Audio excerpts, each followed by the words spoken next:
সকাল আমার মিষ্টি বন্ধুদের জন্য। আর আমি আজকে যেখানে এসেছি সেখানেই দেখো, এখানে নিচেরটাতে রান্না বান্নার কাজ চলছে। আর কেন চলছে সেটা তোমাদেরকে তো অবশ্যই জানাবো। তো তার আগে আমি ইন্ট্রোটা দিয়ে নিই, চলো তাড়াতাড়ি করে। Hello friends, good morning, welcome back to the new blog. কেমন আছো সবাই? নিশ্চয়ই ভীষণ ভালো আছো। আমিও অনেকটাই ভালো আছি। আর নিশ্চয়ই তোমরা আমাকে ভুলে যাওনি। আমি সোমা, আর আমার তরফ থেকে তোমাদেরকে জানাই অনেক অনেক ওয়েলকাম। তো চলো, আজকে চলে এসেছি হচ্ছে জিম সেন্টারে, যেখানে আমি রোজ আসি জিম করতে। আর সেখানেই এই বছর ফার্স্ট টাইম হচ্ছে বিশ্বকর্মা পুজো, আর আমারও বিশ্বকর্মা পুজো জোগাড় করাটাও ফার্স্ট টাইম। তো চলো জিমটাকে তোমাদেরকে ঘুরে ঘুরে দেখাই। তার আগে দেখায় বাবা বিশ্বকর্মাকে। ভীষণই সুন্দর হয়েছে মুখটা, আর ভীষণই সুন্দর হয়েছে বাবা বিশ্বকর্মা ঠাকুরটা। তো জিম সেন্টারটাও চারিদিকে খুব সুন্দরভাবে সাজানো গোছানো হয়েছে, অসাধারণ এক কথায়। আর আমরা এসে দেখি কেউই নেই, জাস্ট শুধুমাত্র আমরা তিনজন, আমি, পায়েল আর আরশি। তো সবই ফাঁকা, সবটা আমরাই করতে হবে মনে হচ্ছে। তো আস্তে আস্তে আমরা ততক্ষণ শুরু করি, আস্তে আস্তে সকলেই আশা করি চলে আসবে। তো চলো দেখতে থাকো তোমরা। তো দেখো, বলতে বলতে পুজোর জোগাড় প্রায় কমপ্লিট হয়ে গেছে। আর এদিকে ঠাকুরমশাই পুজোতে বসে পড়েছে, আর আমি বসে পড়েছি তাকে একটু হেল্প করতে। কারণ হেল্প ছাড়া তো কোনো কিছুই কারোর পক্ষেই সম্ভব হয়ে ওঠে না। আর হেল্প করলে একটু সুবিধাও হয়, এ আর কি। তো আর আমার এই ভিডিওটা করে দিচ্ছে হচ্ছে মোলি, জিম সেন্টারেরই একজন মেম্বার। তো তাকে জানাই অসংখ্য ধন্যবাদ আমার ভিডিওটা করে দেওয়ার জন্য। আর এদিকে সবাই মিলে দেখো যে যার গল্প আড্ডা করছে, যে যার মতো আর কি রয়েছে। আর আরশিও এদিকে এসে ভীষণ হ্যাপি। ও অনেক দিন থেকে ইচ্ছা ছিল জিম সেন্টারে আসার, বাট ওকে নিয়ে আসার সময় হচ্ছিল না, সুযোগ হচ্ছিল না এক কথায়, যেহেতু ও ভীষণ চঞ্চল।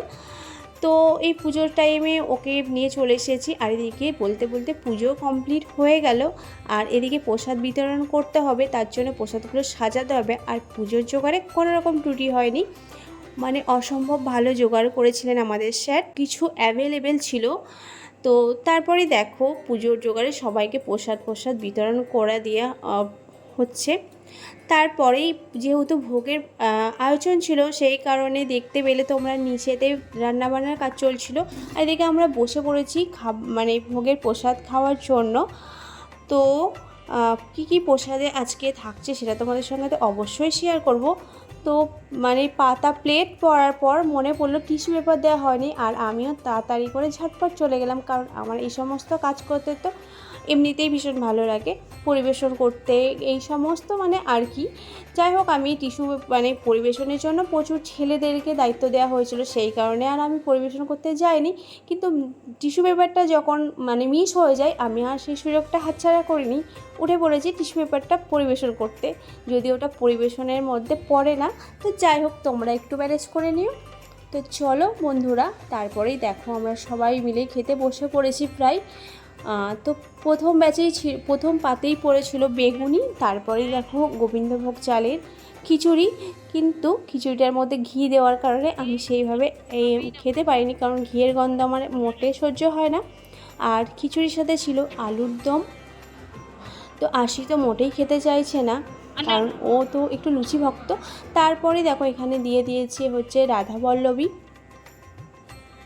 আর তার সাথে ছিল পনির দিয়ে মানে চানা মশলা, যেটাকে পনির দিয়ে মানে বানানো হয়েছিল। অসম্ভব ভালো হয়েছিল খাবার দাবার, সব কিছু কোয়ালিটি বেস্ট ছিল। তো তারপরে একে একে অনেক কিছুই ছিল, চাটনি ছিল, পাঁপড় ছিল, মিষ্টি ছিল, তো সব কিছু অ্যাভেলেবেল। আর তারপরে খাওয়া দাওয়া করার পর আসি দেখো এই বলগুলো নিয়ে বেশ মজা করছে, খেলা করছে। আর চারিদিকে সবাই মিলে একটু বসে আড্ডা দিচ্ছে, কারণ একসাথে মিলিত হওয়ার আড্ডা দেওয়াটা তো একরকম আলাদাই শান্তি, তাই জন্য সবাই মিলে বসে রয়েছে খাওয়া দাওয়ার পরেও। তো বন্ধুরা, আজকের মতো ভিডিওটা এখানেই এন্ড করছি, দেখা হবে আবার নেক্সট ভিডিওতে। তোমরা অবশ্যই ভালো থেকো, সুস্থ থেকো, আর অলওয়েজ হাসি খুশি থেকো। টাটা।